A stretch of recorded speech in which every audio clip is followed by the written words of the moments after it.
What's going on, guys? First episode, Fight Club podcast. I'm Aryan Patel. This is my co-host, Yannick Kazadi. This is the place you need to come for all things fighting, MMA, boxing, or whatever. You already know what it is. So let's get right into it. So I have a list of topics here we're going to talk about. By the way, for all the people watching this, all the people watching this on YouTube after the fact, if you look in the description, I'm going to have timestamps with all the topics. So, you know, whatever you're here for, you could just skip to it. I need to get comfortable. Alright, bro. Alright, we're gonna start with some boxing first. So obviously right now the heavyweight division is booming, you know what I'm saying? So yo, let's talk about this AJ Fury controversy, bro. Basically, my understanding, they had Deontay Wilder and Fury had a rematch clause. Yeah. And it expired in December because of COVID, obviously. Okay. Yeah. And then Tyson's like, okay, I'm not gonna give this guy a fight because obviously he's saying, oh, he's a cheater and all this stuff. But all of a sudden, I guess it makes sense. Deontay took it to court and they basically said like, nah, you have to fight this guy. Yeah, you owe him a fight. Yeah. So it's confirmed. I think it's July 24th. It's gonna happen. Yeah. So start with that, bro. What are your thoughts on that fight, bro? Who wins? How does it happen? Like, let the people know, bro. What do you think? Who wins? Okay. Well, first, it's like weird. You're actually just like starting and shit. Yeah. Who wins, bro? So, alright. Start with that. Who you think? Who's your pick? Who's my pick? Who's winning the trilogy? Yo, I don't know. I feel like if this is Deontay Wilder's chance to like prove how great of a fighter he is. You know, if he comes back and makes adjustments. He is an undefeated fighter. So he was. Yeah, he was. He was an undefeated fighter, but before obviously facing Tyson Fury, who is one of the greatest heavyweights of all time. Okay. So, but I feel like if Deontay Wilder can make his adjustments, he has a chance of winning. But I'm leaning more towards Tyson Fury, but I'm always the type where I vote for the underdog low key. Yeah. So, I'm going for Deontay Wilder. So. But Tyson Fury. How do you think? Obviously, you're assuming he's gonna knock him out if you're picking like he's not going. Yeah, Deontay Wilder's a knockout. Okay, yeah. And it shows like obviously, Tyson Fury got up when he got hit in the first fight, but like Deontay Wilder has the ability to put him down. You know? I hear you still. Yeah. So, but So your pick is Deontay by knockout. That's what you're thinking. Or that's what you're hoping for. I'm hoping, if you made the proper adjustments and stuff, you know, because I want to, because it'd be kind of be a bummer if we just saw like the same story as the second fight. Yeah. Kind of like damn, like I don't know if you know this. Deontay's my favorite heavyweight. Okay. Yeah, I'm saying like I think Tyson Fury is the best, but personally I'm a Deontay man. Yeah. Now, I seen the videos of him training, bro, and one thing I noticed is like. In all the pad work he's doing, bro, he's trying to learn how to hit the body. Like I beg, like usually when he fights, he just head hunts. Yeah, I seen that. You know what I'm saying? Like he'll just use his left hand to just as like a measuring stick. Yeah, like he has a decent jab, but because you know what Tyson Fury. I remember his game plan was So in the first fight, he kind of let Deontay Wilder like set up his shots. That's when he could like have space and be comfortable to set up his power hand. He's gonna catch you, you know. Yeah. But he basically suffocated him. So he couldn't like get those combos, like get that power hand off or whatever. He brought the fight to him instead of being, like, light on his feet dancing. More it was like, yo, I'm gonna come at you. Yeah. That was his game plan and stuff. So if Deontay Wilder is his turn to like adjust to his game plan. Yeah. Maybe you will see Deontay Wilder be lighter on his feet or some shit. We'll see him move more because he's a lighter guy. In reality, obviously Tyson Fury's an anomaly. But he's like 290, 6'9". This guy's able to float and shit. It's kind of weird. But in reality, like Deontay Wilder should be able to do the same thing. You know, he's lighter. What did he come in at last time? Like 230, 227. He came in lighter than he usually does. I think. I know in the first fight he came in, he was saying like in an interview, he was like 205, bro. Like he was like a cruiserweight, yeah, bro. But he said the last fight, like even Tyson Fury said I couldn't throw him around as easily. So it was like 230 last fight. Okay. Man, I'm listening. Yeah, but still, bro, Tyson's got 40, 50 pounds on him. You know what I'm saying? So yo, like my stance on that is basically like, okay, so a couple things. First, Deontay needs to learn how to fight off the back foot, bro. Okay. Because Tyson Fury, like the first fight, bro, I watched it. like Deontay's always pressuring his opponents. Yeah. You know? Every fight he takes, his opponent's always on the back foot. So he's comfortable fighting that way. When Tyson Fury puts him on the back foot, bro, he looks so confused. His defense is horrible. He just puts his hands up like this. You know what I'm saying? Just covers his head like this. Yeah. He doesn't have any sort of head movement really. His footwork is kind of lacking on offense and defense, not just defense. You know what I'm saying? What I think he needs to do, bro, is like I seen in his training, he's working on the body shots. You know that's good because we're talking about how he only head hunts, but like if he can start putting some of that power into the body and opening up the head, bro, that only opens up his knockout punches even more. You know what I'm saying? Because think about it, like usually this guy Tyson Fury is thinking, oh, he's gonna head hunt. Boom, starts hitting him in the body. You know what I'm saying? Leaves his arms down, and that's dangerous, bro, against a guy like Wilder. Yeah. You know what I'm saying? So listen, my biggest concern is that Deontay's gonna have to fight on the back foot, bro. That's my biggest concern. You know, I don't know if this is kind of considered a hot take, but like you see how the second fight played out, right? I feel like with Deontay Wilder's God-given ability to knock a person out in one punch, right? Like one punch you're out. That second fight, like it might obviously credit to Tyson Fury, but like it could have went like the other way easily. I don't know, bro. Like I don't know, bro. Like let's say like that fight were to be replayed 10 times, right? Like I don't know, but Tyson Fury is like a crazy heavyweight. But I feel like I don't, because Deontay Wilder's kind of his boxing ability at the time especially is kind of shaky. Yeah. But I feel like it's not. Tyson Fury doesn't necessarily win that fight every time. If it was like replayed, you know, like if it was like simulated different amount of times, just because his ability, like his power, you know. I agree, but I think that if they fought 10 times, Tyson Fury wins at least like 7 or 8. 7 or 8 of those times. You know what I'm saying? Because like just simple things, even like Tyson Fury doesn't really even punch that hard, but Deontay just doesn't move out of the way. Like he just covers up and takes the punishment, you know. You can't get hit that many times. Yeah, like no matter who it is, especially in that division. You know what I'm saying? So, like, it's just hard for me to imagine that Deontay would get so much better that he would learn how to move. You know, he needs to fix his footwork. He needs to fix his head movement. He needs to learn how to fight on the back foot.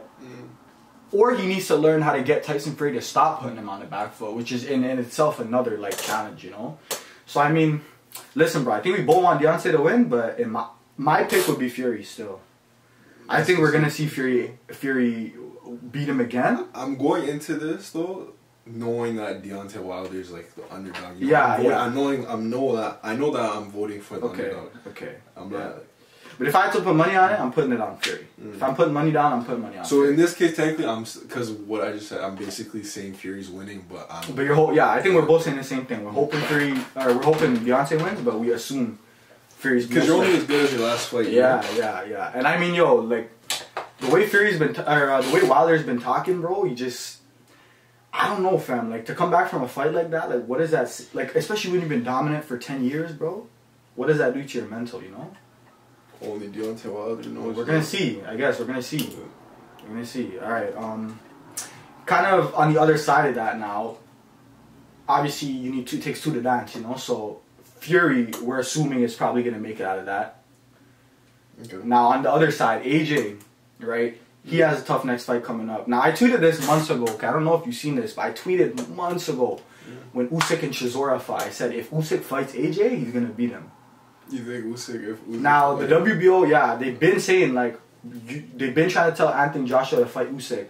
What they were gonna do was gonna allow the AJ Fury to go, and then whoever won was gonna vacate. And in the meantime, Usyk and I think Joe Joyce were gonna fight for an interim. Okay.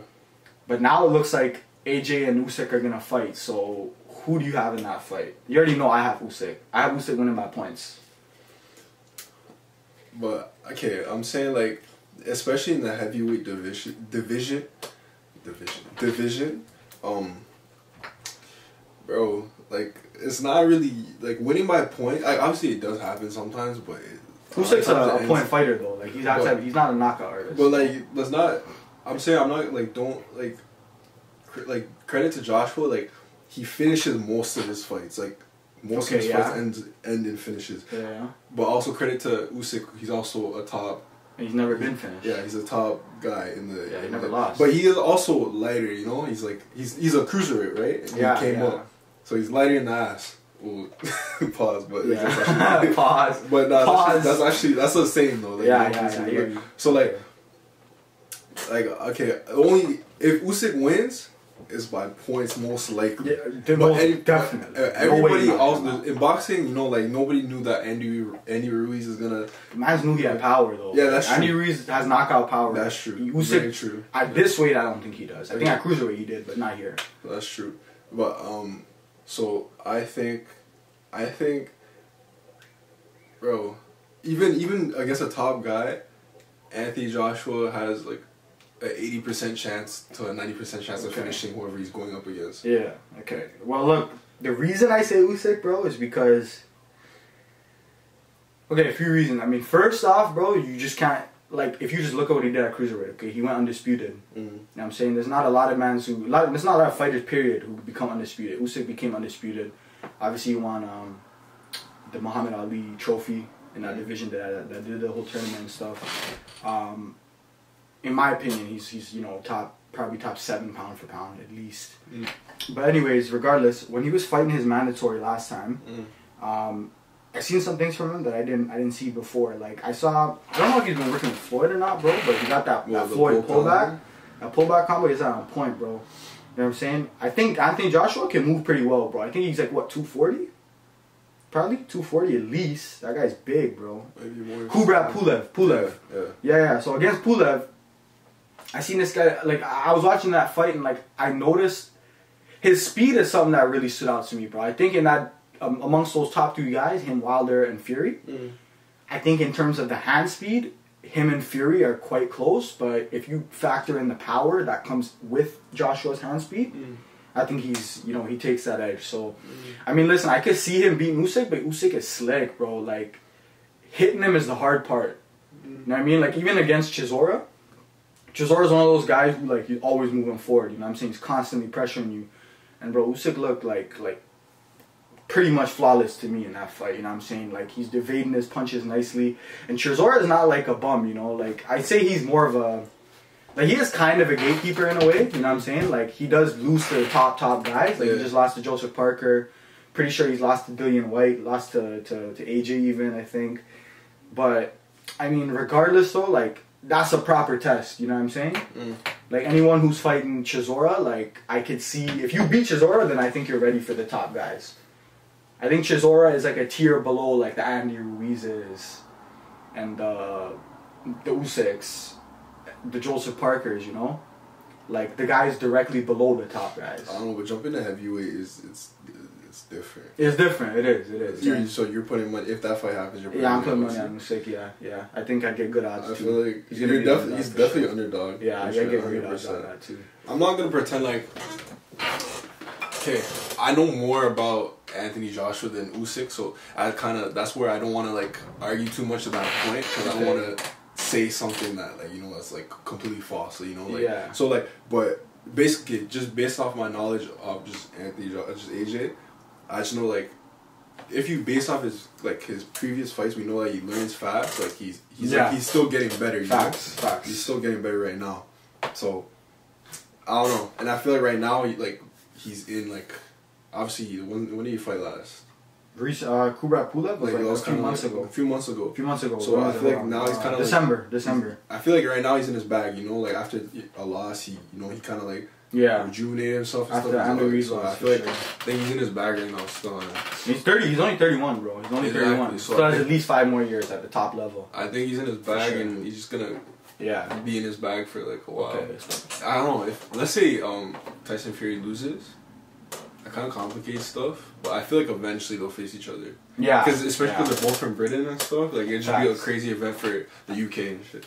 But yeah, I mean that would leave the division in a tricky place, I think. But you know, you never know what the future holds. Manny Pacquiao, Errol Spence. What are your thoughts, bro? How do you think that goes? Okay, so obviously Errol Spence had that layoff after that. Errol Spence recently fought Danny Garcia. Yeah, no, I was about to say this. So he had that layoff, then he came back, shook off some rust, you know, he came back. Didn't even look like he was and he looked good. Didn't even look like he was rusty. Oh, yeah, bro. Obviously going up against a Hall of Famer in Manny Pacquiao, one of the best ever. Facts. Alright, so, also, but Manny Pacquiao has, like, you know, he's older at the same time. So, who do you think's favorite in that, like, just in terms of... Okay, obviously, look, Errol Spence he holds 2 belts. You know what I'm saying? A lot of people, including myself, have him top 3 pound for pound. You know what I mean? I think he's better than T. Crawford, honestly. I know why people say Terence Crawford's better, but personally, I think he's better, you know what I'm saying? By the way, we need to see that fight. We need to see that fight at some point. I don't know if it'll ever be made, but it needs to happen. Ducking, bro. Yeah, he's ducking. But look, bro, I see this. I don't see this going past like 8 rounds. Really? I don't see it going past 8 rounds. I think. Listen, bro. Last time Pac-Man fought was 2 years ago. Given he beat Keith Thurman, you know, WBA champ at the time, so I guess he's unofficially people still recognize him as a champion in this weight class, Manny Pacquiao. But he did have to vacate his title, so I guess this is in reality. This would be like Errol Spence is fighting for the WBA. Basically, you know what I'm saying? So that's the way I'm looking at it. But look, bro, I think Errol Spence is just too long, bro. I think he's too patient. He's really good at keeping his distance. Manny Pacquiao is the type of fighter who he's fighting taller guys usually, you know what I'm saying? Especially in this weight class, so he needs to close the distance. I think Errol Spence is too sharp, bro. I think he's catching him on an entry. Manny Pacquiao, obviously he has been caught before, he has been knocked out. Many times, yes. But is a great fighter, bro. Like I'm not discounting him, bro. He has a lot of experience. Yeah, he does. But yo, it's time for the young lions, bro. These guys are. I don't know if he's getting knocked out though. He got knocked out, bro. I'm telling you right now. People, listen. This might be a hot take because Errol Spence is not a knockout artist. But I'm telling you, bro. Errol Spence is on a mission to prove he's the best. Cause a great way to prove that, bro, is by knocking a guy like Pacquiao out, bro. That's a statement win. It's a legacy. It won 12 rounds with Danny Garcia, right? Yeah, he did. But yo, the thing about it is Danny Garcia is different because not only does he have the height, but Danny Garcia has that lethal left hand. Like, he has that one-shot power. And he doesn't have to close the distance to get it. Like, Manny Pacquiao has to get in the inside, bro. And Errol Spence is not going to fight with him on the inside. He's just going to hug him. He's gonna get wrapped up with it. And if they get in a clinch, he's probably going to lose that exchange. If I was Errol Spence, my game plan would be to hug him if he gets close and then keep him at a distance. And then catch him on an entry, possibly. That's what my game plan would be if I was him. I don't see Manny Pacquiao giving him no problems, especially at this age. No problem, no bro. Problems, you're disrespecting this guy, Manny Pacquiao. I might be, but the Filipino community's mad at you right now. Fam, whoever's mad at me, be mad when you lose your money if you bet it on Pacquiao, because that's what's gonna happen. Yeah, I'm whatever. I think. Nah, I'm on it. If I say Manny Pacquiao's like gonna. Bro, Manny Pacquiao's not gonna win. But I feel like. I think Manny Pacquiao's gonna win for some reason. Wow! Yo, that's crazy. That's crazy. And I just made that decision like just now. Okay, listen. I was saying Errol Spence, but just cause now, right now, I'm just saying Errol. When the fight happens, bro, we're gonna come back to this. I'm gonna clip this. I'm gonna slap it in another episode of the podcast, and he's gonna be. I don't know what we're gonna call it. Basically, I'm gonna call him an idiot. That's what I'm gonna do, bro. And Manny Pacquiao's gonna get slapped, bro. I made that. Okay, anyways, I made that. I literally, you just made like I was saying Errol Spence is gonna win, but I just made that decision. For some reason, something in my chest, bro.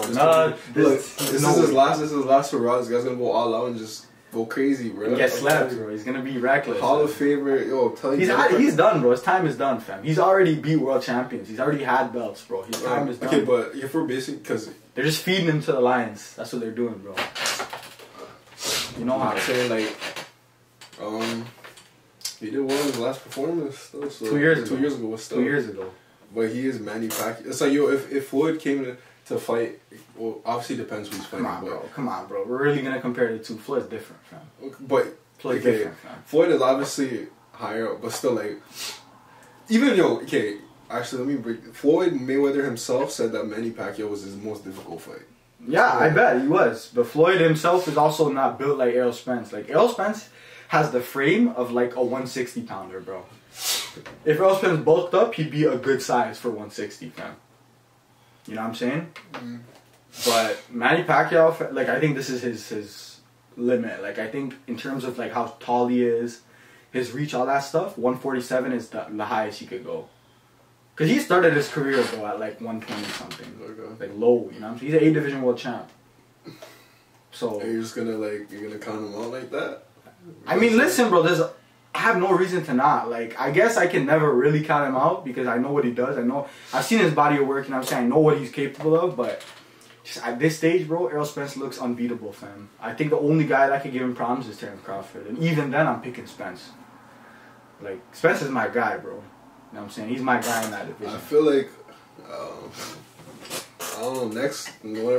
Next time we bring up this the subject, I'm gonna do my research. Yeah, bro. It is. Yeah, fam. Do your research. Now I'm just kind of just going off of memory or whatever. I didn't do no research, nothing like that. Yeah, bro. But we'll come back. We'll come back to it definitely, like at a later time. But once it gets closer to the fight, but it's still a whiles away. It just got announced recently. You know what I'm saying? So these are kind of just initial thoughts. Alright, so the boxing segment is over now.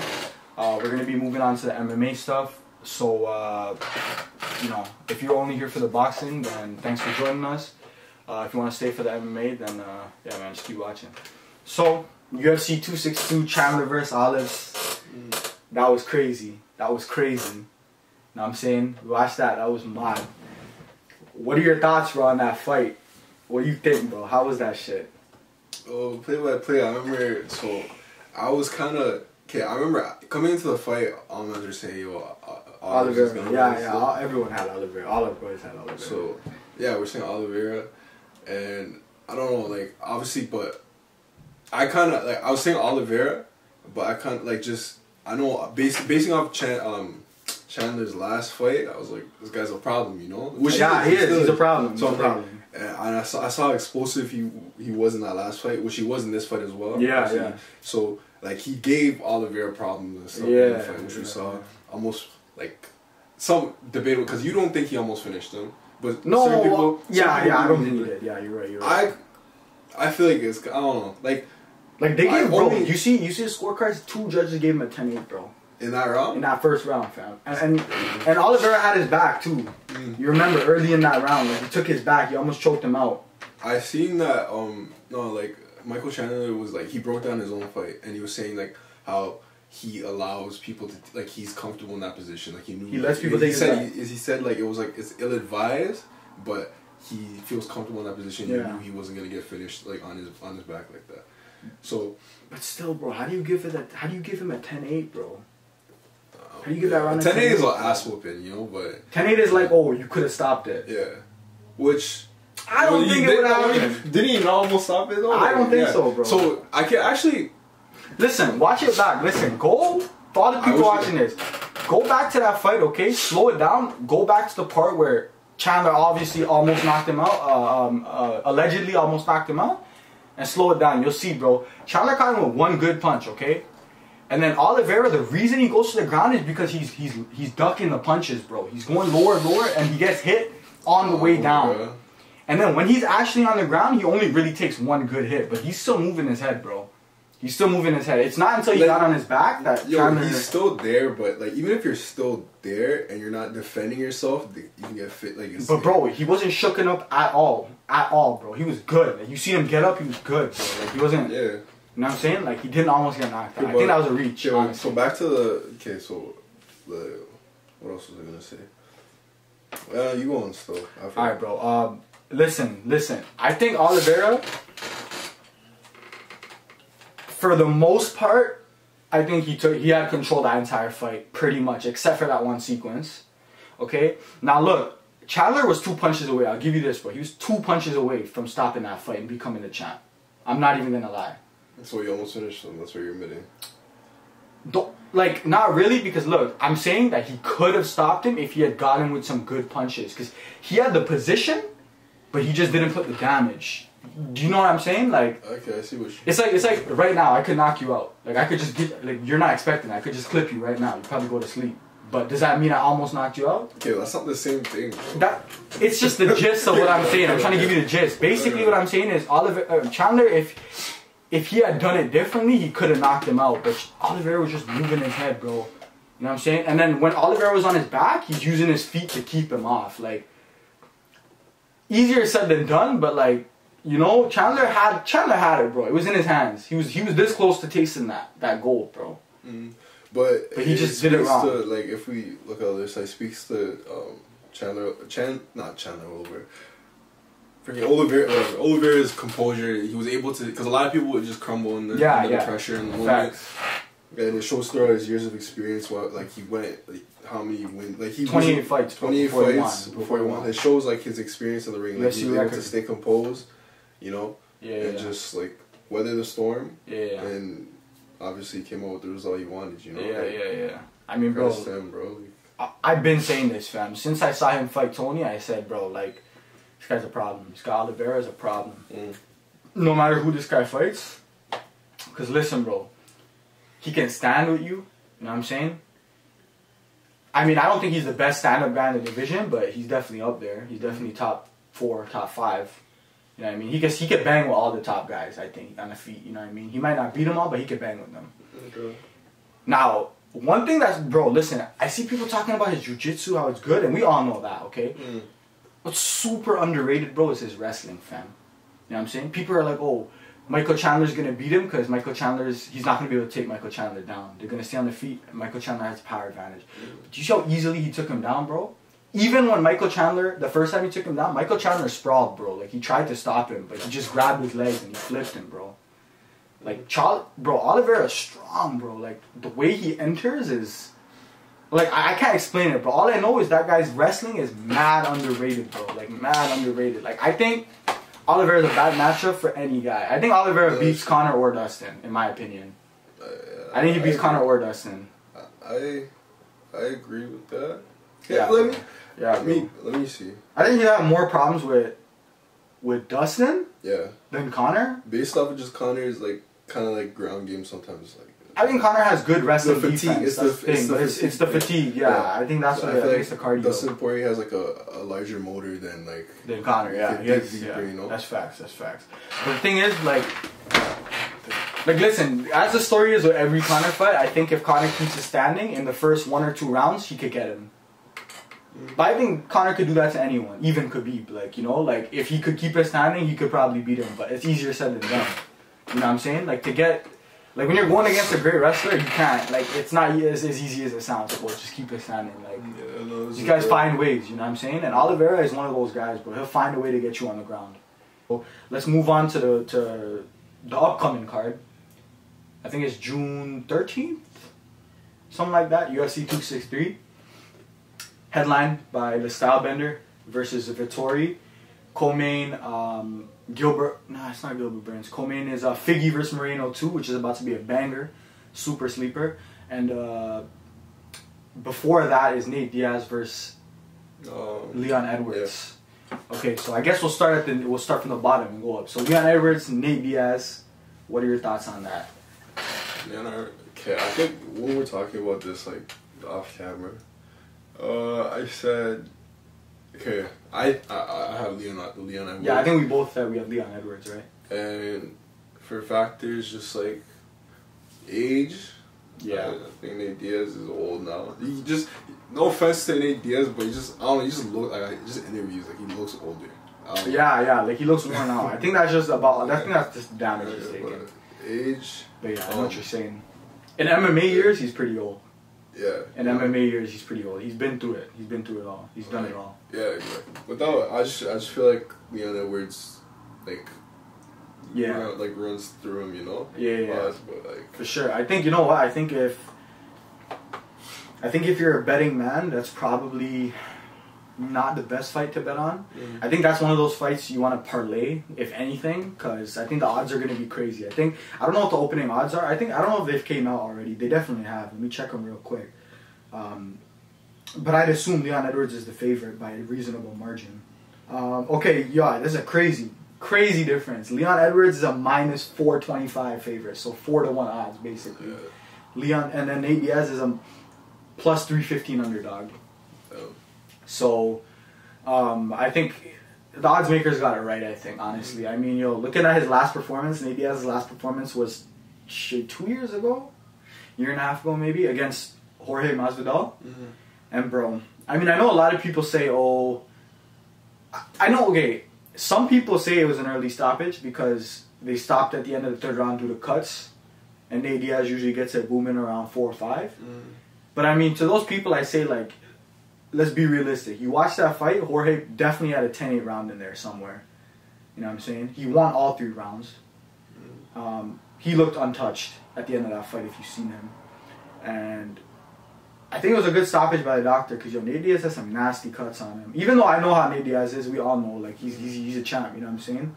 He's not the type of guy to give up, but, like, just the damage he took in that fight, plus the long layoff, bro. I mean, I'm sure he's been training, but there's no substitute for real octagon time, you know what I'm saying? And, like, you've seen that with Conor. You know what I'm saying? With Conor and Dustin. Like, there's no substitute, no matter how good you are. So, I mean, look, man, I think that's a pretty clear, like, one to call. I think Leon's taken that pretty easily. Especially seeing his performance earlier against Bilal. I mean, we didn't see much, but, like, the minute or two we saw him fighting, bro, he looked sharp. He looked sharp, bro. He looked like he had no rust on him. Looked like his combos were on point. Looked like his placement of his strikes were on point. I already know he has really good cardio. You know what I'm saying? We already know that. I think, to be honest, I don't think Nate Diaz gets finished, but I think Nah. I mean, it listen. 5 rounds and it's just, you know. If you're a betting man and you vote on and you bet on Nate Diaz getting finished, that's the real money. That's where the real money's at. Yeah. That's where the real money's at. You know what I'm saying? If that happens, that'd be very shocking. Yeah. That's a Hall of Fame chin, by the way. Nate Diaz, Hall of Fame chin. He's on that Kelvin Gastelum, Tony Ferguson level. You know what I'm saying? But look, bro, I think that's a pretty easy one to call. I don't think we need to do too much more talking on that. Let's move on to the next one. Figueiredo versus Moreno. Now, that is a... Did you see the first fight? No, I didn't. Okay, so let me catch you... I'll just give you a breakdown. Basically, they ended up drawing, but the reason it was a draw was because, like, Figueiredo, he was winning the 3rd round, I think it was. 2nd or 3rd round, I think it was. But he hit him with 2 nut shots, so they took a point away. So one of the rounds was 9-9. But if he hadn't done that, he would have won. But it was a majority draw, so they're going to rematch. But some people I seen online saying Moreno won. I don't agree with that personally, but look, man, have you seen Figueiredo fight? If I'm like, I have, but like, okay, so what weight division is that? Okay, listen, bro. He's the champ at 125, but that guy easily walks around at 150, bro. Easy. Oh, because I feel like once it gets past, I wish I could elaborate more on this, on like this, like, I guess the fight they're gonna have, but like, once, like, I guess it gets under like 145, like, I don't watch it as much. As much, yeah, okay, you should, bro. 135 is a crazy division. We're gonna talk. I kind of wish I had more to say about this. Yeah. Well, listen, bro. My prediction is my guy Figgy's gonna take it home. You know what I'm saying? I think still. I think he stops him this time. I know Moreno took a lot of good shots, but so did Figgy. I think Figgy's just too long. He's too powerful. His pressure is too much. I think if he didn't get those nut shots, we wouldn't even have this conversation right now, bro. I think if they didn't take that point away from him, people would have been like, yeah, I don't think we need to see a second fight. You know what I mean? I think, I don't know if he would have finished them, but I definitely know he would have won just based off the score on the cards, you know what I'm saying? So, I think that's in my opinion, I'm picking Figgy, man. Still, yeah, there's not too much more to say on that. But this is one I think we could both talk about. Israel versus Vettori. Now, listen, bro. We already know what Stylebender does. You know what I'm saying? I think everybody knows what he's on. And to all those people, man, there's not too many of them. But to all the people saying that he's gonna fall off now. He lost to Blachowicz. Suck a dick because Blachowicz had 30 pounds on him, and I don't think your favorite fighter would not move up a division, so don't talk to me. You know what I mean? So, I think Figgy's still the king. At 185, I still think nobody touches him, to be honest. But I will admit, Vettori's a problem. That guy's a problem, bro. Because when he faced... his last fight? You're talking about? Yeah, what's his name? Bro, Holland? It was Kevin Holland, bro. Yeah. When he faced Kevin Holland... But it was also on short notice. True. But, you showed, like, on the feet, Kevin Holland was piecing him up. Yeah, that's what I'm saying, on bro. the feet, but it's like, once... Okay, I hope that Izzy's been just working on his... If Izzy could, like... Stuff to take down. Vettori can't take him down. And it's a wrap. It's a wrap. But it's like, I wonder if, like, I hope okay, I don't want to be biased, but like, I wonder if Iggy's worked on his ground game to the point where, like, you know, like, people did, like, Blachowicz didn't give the game plan to everybody else on how to beat him. Yeah, like the blueprint. Exactly. Yo, the thing is, bro, I seen somewhere Vettori walks around at 230, bro. That's the same as Blachowicz. Yeah. And on fight day, he's like 220. You know what I'm saying? So that plays a factor. You know what I mean? And he's not like Apollo Costa, where he had that weight, but he doesn't wrestle. You know, like Marvin Vettori wrestles, bro. But the thing is, I've seen Israel stuff all these guys at 185, bro. None of these guys can take him down, bro, at 185. You know what I'm saying? I've seen him stuff Derek Brunson. Credit to Blachowicz, bro. Like, he's a champ. Like, yeah, bro, yeah. Blachowicz is different though, cause I think Blachowicz matched him on the feet, and that's where a lot of guys in 185 have a problem. Yeah, because the size difference. You know what I mean? Because Blachowicz matched his size. I think Izzy has the same problem as John Jones, where he's so used to relying on his size that when he faces a guy who's really his size, like you've seen when Jones fought Gustafsson or Dominic Reyes, guys who could match his size, he started having real problems. You know what I'm saying? I think that's the same thing with Izzy. And Marvin Vettori is pretty big, fam. He's what, like 6'2"? Something like 6'2", something like that, like 230, bro. And Izzy's like 6'4", 200. You know what I mean? So I can see Vettori taking him down, bro. And the thing about Vettori is, bro, other than his actual fighting, is his attitude, bro. That guy's a killer, fam. Like, that guy's mean, bro. And it's not the act. Like, that guy's mean, bro. Like, that guy does not give a fuck, bro. You know what I mean? So I could see Vettori giving him a hard fight, but I'll be honest, bro, I see him getting finished. I see him getting finished. Because now, like, I feel like Israel has something to prove now because he was coming off a loss. Yeah. And he didn't finish. It was a split decision last time they fought. Yeah, yeah. And he was talking, you know, Vettori was talking like, oh, I won that fight, da, da, da. So he's going to be looking to shut him up. Probably, yeah. You know? And Izzy's finished a lot of the top guys that no one thought could be beat. Like, he knocked out, bro, he knocked out Paulo, he knocked out Whitaker, bro. You know what I'm saying? Like guys who we've never seen get knocked out, bro. And you made it look easy. Yeah, bro. You made it look easy, bro. You made it look easy. Everything's calculated, you know? But, yeah. By the way, I do know City Kickboxing, recently one of their fighters actually got assaulted and he died, bro. Really? Yeah, he passed away. So, our condolences to him. My bad, I don't quite know his name off the top of my head, but my prayers go out to all the City Kickboxing guys, you know what I'm saying? I think Izzy's gonna have something to prove, but on top of that, he's looking to dedicate this fight to his fallen brother. You know, like recently, very recently, like today. I seen it today, bro. Yeah, I seen it today. But I know he's been in critical condition, so I'm not sure if it's true because I know there's some media outlets pushing it before he actually passed that he was gone, and Izzy was saying his bullshit. So I don't know if it's actually true today, but if it is, man, our condolences. But yeah, man, I think Izzy has something to prove. I think you're right, and I think he's gonna get it done. I think he knocks him out under three rounds. So you know what I'm saying. I think personally, do not take my advice, okay? I am not a professional bettor or whatever you call it, but I'm parlaying those 3 fights. I'm taking Izzy, Figgy, and Leon Edwards, bro. I'm parlaying that, so. I'm saying, just so if you guys want to take my advice, you want some money. I feel like most people are probably putting that. Yeah, I'd say most people would probably that too. But just in case, you guys don't know, now you know. If you didn't know, now you know. You know what I'm saying? There's 2 divisions that we need to talk about: welterweight, bantamweight. First of all, people talk about how lightweight is the most stacked division. You can make an argument bantamweight is, bro. Bantamweight is fucking stacked, fam. Take this in, okay? Aljo's the champ, but we all know Jan's really the champ. Okay, so Aljo, Jan, Sandhagen, Dillashaw, Garbrandt, Font, like, bro, O'Malley coming up. Cruz is still in that division. So Hudo's always kind of in the picture. Is he really though? Is he really though? Yeah. All those in that division. Frankie Edgar's in that division, bro. All those guys have basically been the champ at one point or another, except for Sandhagen and O'Malley. But Edgar's been the lightweight champ before. You're a fan of O'Malley, right? You think he's gonna I'm a fan of O'Malley. I think O'Malley could be a top 5 guy right now.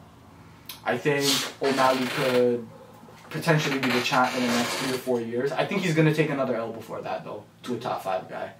I definitely think so.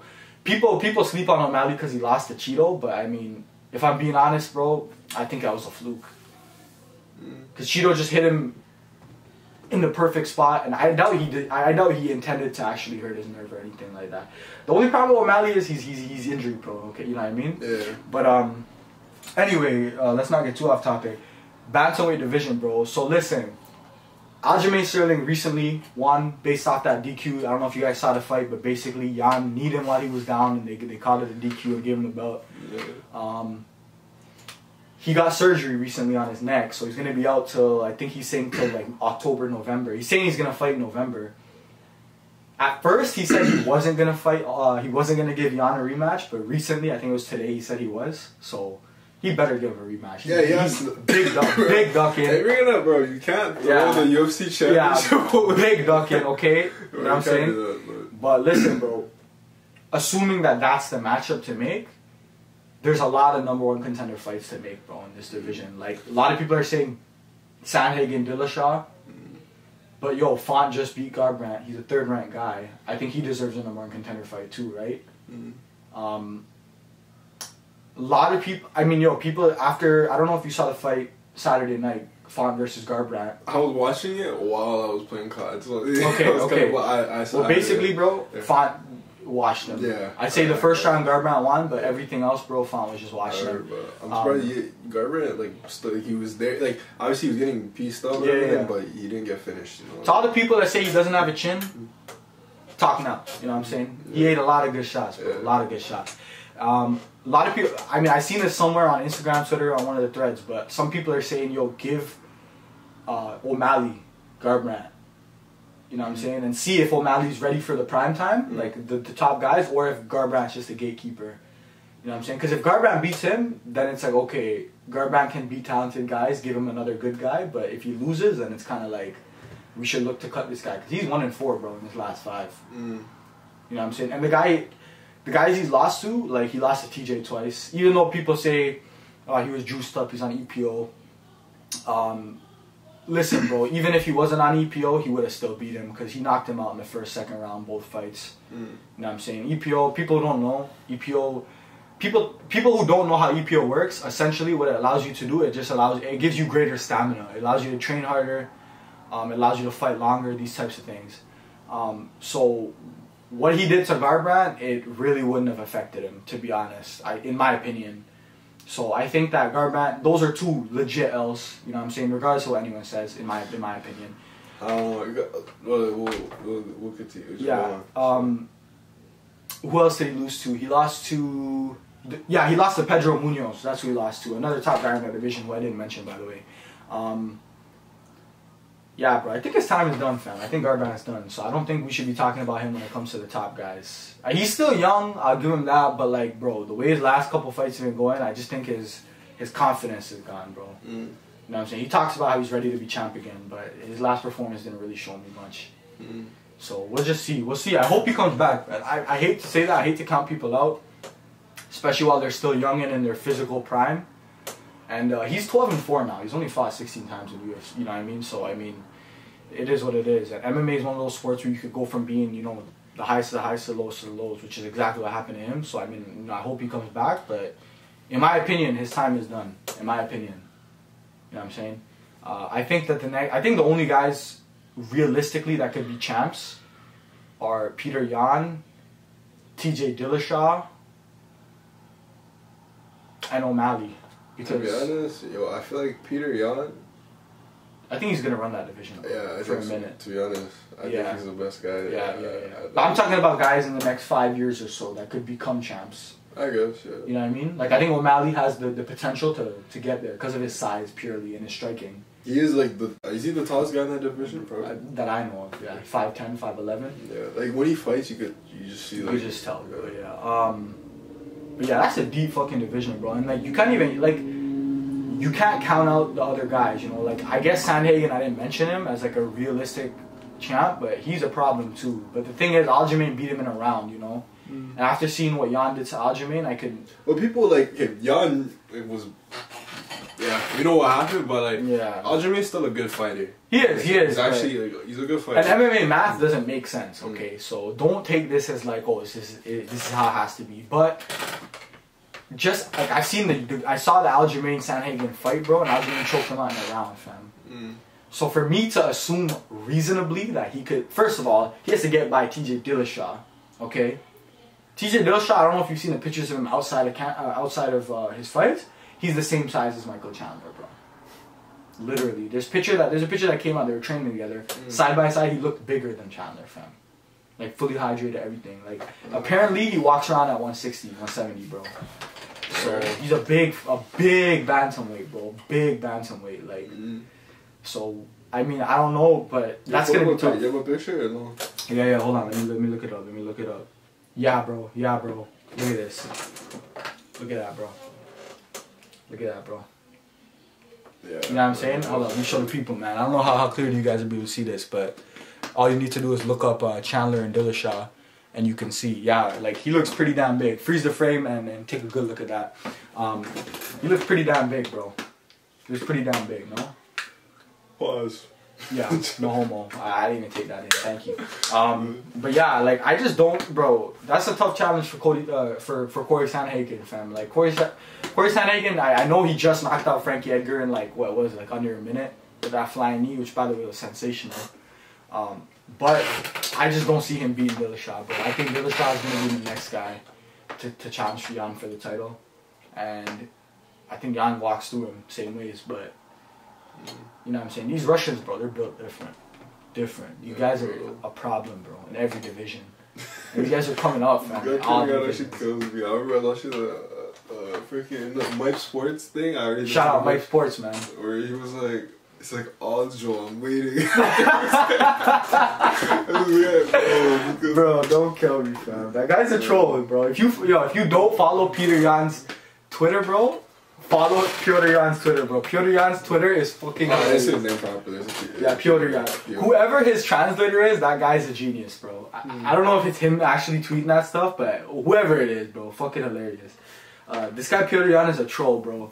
This guy's on Twitter saying, "Oh, stop ducking me and shit," or like, I seen Aljo call it Piotr Jan peanut butter Jan, bro. I was dying, and he took all of the E's. It was like peanut, but he had no E at the end, or no U at the end. It was just like. Peanut Buttr Jan, butter Jan, you know what I'm saying? That was hilarious. Well, who do you think's the biggest troll in the UFC? Biggest troll in the UFC, bro? I mean, active? You have to be active. Actually, you could either active. Okay, non-active, Henry Cejudo. Okay. Fucking troll. Active, bro? Maybe Conor, honestly. Conor, possibly Aljo, because he's trolling super hard. Because he's hugging the belt right now. Izzy's a pretty big troll too. Yeah. You know what I'm saying? A lot of trolls, but I mean, my favorite is Conor just because of his accent. I like the way he trolls, man. But there's a lot of trolls in the UFC, man. I'm definitely missing a couple of really good ones, but I don't give a fuck. Yeah, bro. A little off topic, yeah, but that's pretty funny. Okay, last topic we're gonna talk about is the welterweight division. Another super duper deep division. A lot of uncertainty in that division. I'll give you a little bit of background, okay, and then you give me your thoughts. So UFC 261, not too long ago, pretty sure it's fresh in everyone's mind. The picture's probably all over the internet. Usman knocked out Masvidal. Beautiful performance, by the way, by Usman. Absolutely historic performance. That's a legacy fight right there. It's gonna go down as one of the greatest performances of his career, for sure.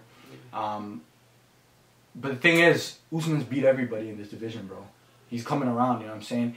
Now, a lot of people, including Dana White, are saying Kobe, but Usman's not really trying to fight Kobe, bro. He's saying, oh, you need a real win. You've only beat Tyron Woodley, which makes sense, but, he's beat everyone, bro. You know what I'm saying? And he's handing out these rematches to guys like Masvidal, but he doesn't want to fight Kobe. You know what I'm saying? And he even recently said he wants to fight Michael Chiesa next, bro. The 6th ranked guy.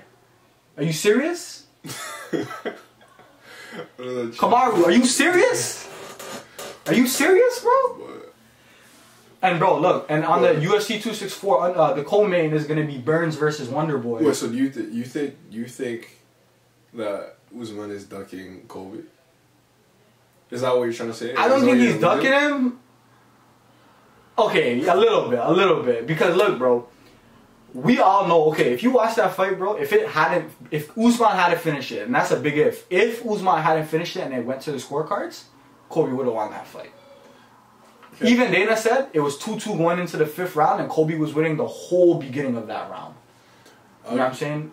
Okay, So I think that was a great fight, and I think that every MMA fan wants that fight. That's the fight to make in the welterweight division, bro. I think my opinion on it, I don't think he's dunking. I just think he honestly doesn't like Colby, and he doesn't want to give him the opportunity. You know? But as a champ, like, why would you not want to fight the best guys? Yeah, obviously, but like, do you know how sturdy he would be if he beat Colby again, bro? I don't think Usman is dunking. Like, I don't think, other than Aljamain, I don't think any champion is really dunking? Is dunking anybody. Okay, yeah, like, I don't know how to put it, bro. All I know is that Colby is the best guy in that division, but according to Usman, he just hasn't done enough to prove it to him. Which I agree with. I can see both sides, bro. I can see both sides, you know what I'm saying? I guess the only reason I say that is because I want that fight to happen. Yeah, it's gonna happen. It's gonna happen. It's inevitable. It's inevitable. I mean, yeah, but listen, bro. Gilbert Burns versus Wonderboy. If Wonderboy beats Burns, it's hard to say that Wonderboy is not the next guy up. You know what I mean? Because Burns is second ranked in that division right now. Wonderboy's fifth. He gets a big win over Gilbert Burns, the guy who just challenged for the title. What about Leon Edwards? Those guys have been waiting. Yeah, that's another thing, though, right? Leon. That's why this division is so messy right now. Because Leon beating Nate, that's an 8-fight win streak, 9-fight win streak. I'm not including the Bilal Muhammad fight, bro. Like, it's hard to deny him a shot too. So then at that point, what do they do? Do they make him and Wonderboy fight again? Like, what is it, bro? I thought there's 3 #1 contenders. Like, what is it? Like, what's gonna happen? What do you think? Who do you think deserves the next shot, bro? Colby, Wonderboy if he beats Burns, or Leon if he beats Nate? Like, who do you think? Honestly, I don't know how much like pull the champion has in picking whatever. He has a lot. He's the one who makes the decisions. He said, "I want to fight this guy." But like Dana doesn't have a say. Like, of course he does. But if 2 guys want to fight, they make it happen. And anyone who gets called out by the champ is fighting him. They all want that belt. Okay, but I'm saying, like, let's say, bro. Because listen, Usman has no problem fighting any of these guys. He's not scared of none of it. He wants all the smoke. I think we know that. Okay, but who deserves the fight next? That's what I'm saying. Who deserves it? Who deserves this fight? Because what we want to see is Colby versus thing, but like this, I feel like Leon Edwards deserves it more. Yeah, I agree. Wonderboy, if he beats Gilbert Burns, deserves it more. You know. But then let's just say we eliminate Colby. Wonderboy, Leon, who are you pick? Who's gonna? Or do they fight each other first? Like, what happened? Cause that's unheard of, bro. Imagine the 2 and 3 guy. Cause if he beats Burns, he's probably gonna be number 2. 2 and 3 guy fighting for a #1 contender spot, bro. Like, what? I feel like who deserves it more? That's kind of I give it to whoever's more active. I feel maybe, and that should be Wonderboy. Yeah. I mean, that's fair. Was out for a minute, so I feel like that in that case, it's whoever's more active. That's fair, bro. I think it's gonna really come down to who's gonna campaign for it. But both those guys are not really like fan favorites, big spokespeople for their own. Yeah, like they're not really big promotional guys. I think, you know what? I think if Leon, and Chael Sonnen says this all the time, the best time to make any call outs, the best way to get attention is to fight often. After you fight, all the attention is on you. So that's when you make your statements, you know. I think if Leon beats Nate, and then gets on the mic and says, Usman, where are you? Stop ducking me. It's gonna happen. But I just don't see Leon doing that. That's the thing, you know what I'm saying? So, like, I don't know, bro. That's a messy division, bro. It's a messy division for sure. The fight everyone wants to see is Usman versus Covington. The fight that probably deserves to be made is Usman versus Edwards or Usman versus Wonderboy. Now, listen, this is a very iffy situation. It's a very situational thing, but let's say one of them knocks out their opponent, which I'm assuming would probably be Wonderboy because Nate's not getting knocked out. If one of them knocks out the opponent and the other one doesn't, then the guy who got the knockout is probably going to get the shot. Yeah, okay. But let's say Leon knocks out Nate Diaz, bro, you have to give him the shot. Even if Stephen Wonderboy Thompson knocks out Gilbert Burns. Because knocking out Nate Diaz in itself, bro, is an accomplishment. I feel like it'll be whoever can generate the most, you know, money. Yeah. Really. And I think that's Leon, bro. I think it's Leon because they have a backstory too. Like they fought years ago. You know, this is the rematch. They're both different fighters. It's really just, everything. It's probably who just will bring in the most money. But I feel like eventually, like if Usman continues in his win streak, he'll fight them both. Yeah, he'll fight. He'll fight them all. He'll fight Kobe White and whatever. For sure. And then, I think you know what they should do. I think they should make Leon versus Usman, and they should make Kobe and Wonderboy fight for the next shot. I think that's a good idea.